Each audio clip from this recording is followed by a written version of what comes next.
Hi, I'm Heather from Booktubes, and today is all of the money that I've spent on books so far in 2022. So this is going to go from January 1st all the way to the end of July. So this is not featuring anything in August. Cut that off at July so I could do numbers and do notes and all of those things. So that's what you're getting. I definitely 100% got this idea from Beautifully Bookish Bethany. She did a video like this and it was super interesting. One, if you like stats, Bethany is a stats queen. She has stats in every single one of her monthly wrap-ups. She keeps track of a ton of different things, and it's just like very satisfying to hear all of her stats.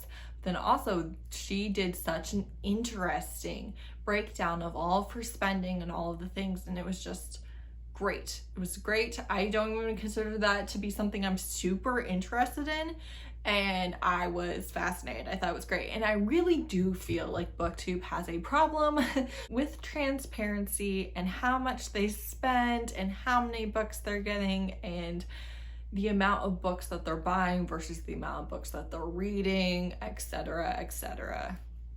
Like, it can go on and on. If you are familiar with my channel, then you will know that I do not buy books, like hardly at all.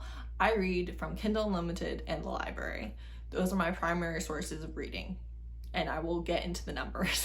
By the way, this is just like a disclaimer for like the morals. If you spend $1,000 a month of your own disposable income on books, cool. Like, I don't care. I am not someone who can spend a lot of money on books, and I also would not choose to use most of my disposable income on books because I am a digital reader. I read ebooks. I'm very happy with the Kindle Unlimited and library options that I use. I do not need to collect books in order to read them. I actively don't want to. I have children, I have pets. I am someone who has to take care of everything in the space. I don't want a lot of books. I don't want that. I'm not interested in that. So, people like to joke about how buying books and reading books are two different hobbies, but they really truly are, and you can read without buying books. And also, just another disclaimer here, I'm completely against piracy. I'm against it. Don't do it. I don't care if you cannot afford books. If you live in the United States, you have access to other options. And if your library doesn't have a ton of great books, your library is part of a library system, and you can do interlibrary loan requests where you ask for the book, and if it's anywhere in their system, that library will loan it to your library for you. Like, there are a lot of options, and maybe you aren't going to get to read the exact titles that you want. I grew up only getting to read what was available to me. You don't get a steal from an author because you don't have access. That's just my opinion. Okay. All right, so how much money have I spent on books so far this year? January through July, I spent $197.97 on books. I know that's pretty low for BookTube. I would consider that pretty high for me. So let's get into my reading, the breakdowns of everything, all those things. So, like I said, I do read mostly from the library and from Kindle Unlimited. In the months January through July, I read 137 books plus 28 DNFs. So if you include the DNFs, it's 165 books. Of those books, 34 books were read from the library and 86 books were read from Kindle Unlimited. Kindle Unlimited is a subscription service that Amazon has, and it is $10.59 a month, including tax. You do need to kind of pay full price for Kindle Unlimited because the way that the authors get paid is from the pool of money of the subscribers. So if you are constantly doing the free trials or the discounts, you are stealing from the authors, not from Amazon. Amazon, Audible, any and every big company is not eating the cost when you try and game the system. They are always passing that cost on to the authors, always. So I personally do think that is a little bit, I don't think it's good practice to continue to read on the free trials and stuff, because the authors are then all getting collectively paid less. So of the $197.97 that I've spent this year, $74.13 of it was on Kindle Unlimited. That is 7 months worth. And in that time I read 86 books on KU. So as you can see, I am someone who uses Kindle Unlimited a lot and gets my money's worth out of it. It is for sure worth it for me. You know, I'm averaging paying less than $1 per book to read on Kindle Unlimited. Most of those ebooks are like $4. So easy mathing there. My average is $1.19 per book if you take how many books I've read, and I have spent $58.28 on physical books. Let's go over the 10 physical books that I have accumulated this year and how and why I got them. That's what we're going to start with.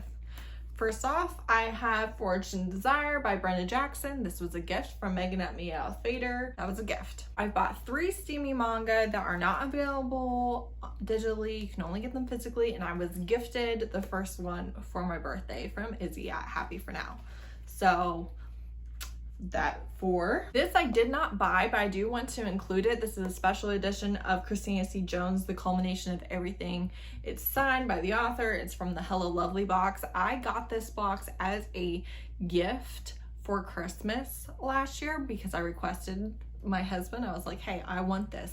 He was like, okay, order it. This didn't come though till like February. And I have a lot of issues. Number one, I knew that this was not worth my money when I wanted it. I knew that. But Christina C. Jones writes Black Love, and she's a Black author and Black indie author who is just amazing. And I really wanted to support a kind of popular mainstream book box, Hello Lovely, featuring a Black love author. So I went ahead and got this special edition that's signed. That's great. It's $40, and you got like a couple stickers and a couple ebooks, which I gave away. I didn't want. So you really are just kind of paying for the book. And since I don't collect or buy special editions like that, it's not worth it for me. But I knew that at the time of purchase. So I just want to, this doesn't count into my spending, but it does count as a book I got this year. Then I won 3 books from giveaways. This was from a live show on a Love and Words channel with the author, and this was from a live show on, what is her name? I know her name is Whitney, but I can never remember her channel name.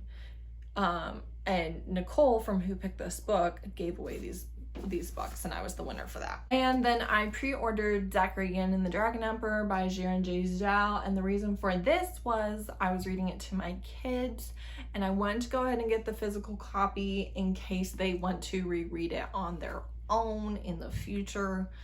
They would actually have the book to be able to do that. And I didn't want to just get it from the library because I wanted it right away for a book club where they were interviewing the author. So that was at Bow Ties and Books, Jesse's channel. So that's why I pre-ordered that one. So as far as physical books go for the entire year, I've had 2 gifts, 3 giveaways. One that was purchased before, but I got this year and I wanted to talk about the box. And then 4 bought. $41.33 of that were on the volumes of manga. Manga, to me, manga's expensive, okay? Manga should be expensive, right? It's art. It deserves its price. However, for me, manga is not worth the price, generally speaking. If I had to buy all my manga, I simply wouldn't read any manga. Like, that's just the truth of the matter. It's not something I can afford to do. It's not something I would do. I would just abstain. However, one, I have really good recommendations from people who I know and trust. Izzy from Happy For Now, Shay from Shay Geeks Out. They know their stuff. They know what I will like. And so if they say I will really like a manga, I can trust that I will. And I'm not going to just, buy it and hate it. Secondly, library. Thirdly, Izzy from Happy For Now has loaned me a couple different times several manga, and that is a way that I do a lot of my manga reading. I will insert a little clip of all the books that she gifted me on loan to read, and that's the only reason why I'm reading them. Like, if I had to buy them, it wouldn't be happening. So $41 on 3 volumes of manga is not sustainable for me. Just know that. On ebooks, I spent $82.51. That was, I bought 24 ebooks. Of the 24, I've read 14. I also have 2 pre-orders that are not in yet and do actively plan on reading them. And I have given like 8 5-stars of the 14, and the other 6 or so I would say were not worth my money. There's also a couple that I pre-ordered and then they were put in Kindle Unlimited, and I really should have just waited and read them in KU. I have gotten 4 free ebooks and I haven't read any of them. So again, that's not how I do my reading. Free ebooks is not, something that I collect. And clearly I'm doing a bad job of reading the ones that I have been talked into. So all in all, I've acquired 10 physical books this year and 29 ebooks. All the rest have been borrowed. Additionally, I will say too that some of these ebooks I could have gotten from my library and I didn't want to wait because they're from already favorite authors, or they're from marginalized authors, or what have you. Also, the books that I buy do tend to be very diverse.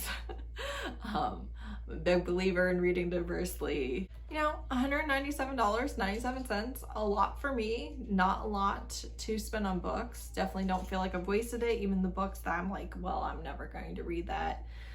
Such is life. Like, don't live with the guilt of it.